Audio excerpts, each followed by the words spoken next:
Toujours à propos de justice, la Cour d'appel de Paris a confirmé la condamnation d'une gérante d'un institut de beauté parisien à 1 mois de prison avec sursis. Elle avait refusé d'embaucher une femme noire en raison de la couleur de sa peau. Pendant longtemps, ces pratiques ont été difficiles à mettre en évidence. Aujourd'hui, la discrimination est reconnue, de plus en plus souvent condamnée. Enquête signée Laetitia Legendre et Emmanuel Beck. Les CV qui restent sans réponse, Karim Benabi, au chômage depuis 2 ans, connaît. En début d'année, il avait adressé à la même société 2 CV strictement identiques. L'un à son nom, l'autre sous un autre nom à consonance française. Le second CV a été retenu pour un entretien, mais pas son CV au nom de Karim Benabi.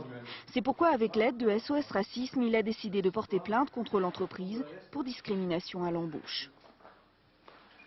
J'étais triste pour la société, pour notre société qui défend des valeurs qui sont la liberté, l'égalité et la fraternité. J'étais triste parce que je me sens français et je suis français, je suis né en France, je suis citoyen, je vote. Pour SOS Racisme, la discrimination commence dès le premier entretien d'embauche. Et paradoxalement, plus on est diplômé, plus on en est victime. Le taux de chômage des jeunes issus de l'immigration et possédant une maîtrise est 4 fois plus élevé que celui des jeunes nés de parents français. Pour l'association, il ne faut pas hésiter à assigner devant les tribunaux les auteurs de discrimination. Dès lors qu'on lui met en face de lui l'acte qu'il a commis et la souffrance qu'il a produit et la victime qu'il a en face de lui, cette même personne-là, ce même auteur de discrimination, il est capable de se remettre en question, de se remettre en cause et de changer de comportement. Donc il y a un travail pédagogique, éducatif à faire. Ce travail ne peut se faire qu'au regard des sanctions qui sont prononcées. Alors certains ont trouvé la solution. Un curriculum vitae sans nom, sans sexe, sans photo ni adresse. Ce CV anonyme sera lancé à titre expérimental dans le Rhône en janvier prochain. L'employeur choisira au final son salarié, mais avant le premier entretien, il ne connaîtra pas son identité. Ça serait une procédure unique pour tout le monde et qui aussi permettrait aux intermédiaires de l'emploi, que sont la NPE et les missions locales, de suivre le postulant à un emploi jusqu'au premier rendez-vous et de voir après ce qui se passe. Pour lutter contre les discriminations, certaines sociétés comme Pierre et Vacances n'ont pas attendu ce CV anonyme.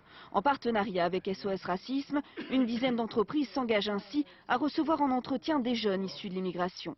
La plupart du temps surdiplômés, ils rencontrent les recruteurs souvent pour la première fois de leur vie. 1, 2, 3, 4, c'est 4 CV. Pour prendre un rendez-vous. Il manquait aussi d'expérience préalable, c'est-à-dire y compris au niveau des stages qu'ils avaient pu être amenés à faire dans le cadre de leurs études. Ils sont confrontés à la même difficulté de recherche. Mais une fois embauchés, les difficultés ne sont pas forcément aplanies. C'est aussi important, une fois qu'on intègre une société, de pouvoir évoluer. Et j'avoue qu'avant d'intégrer le groupe Pierre et Vacances, j'ai jamais pu vraiment évoluer de façon intéressante. En 5 ans, Baya Ouedguiri est passée du statut de secrétaire intérimaire à celui d'assistante de direction.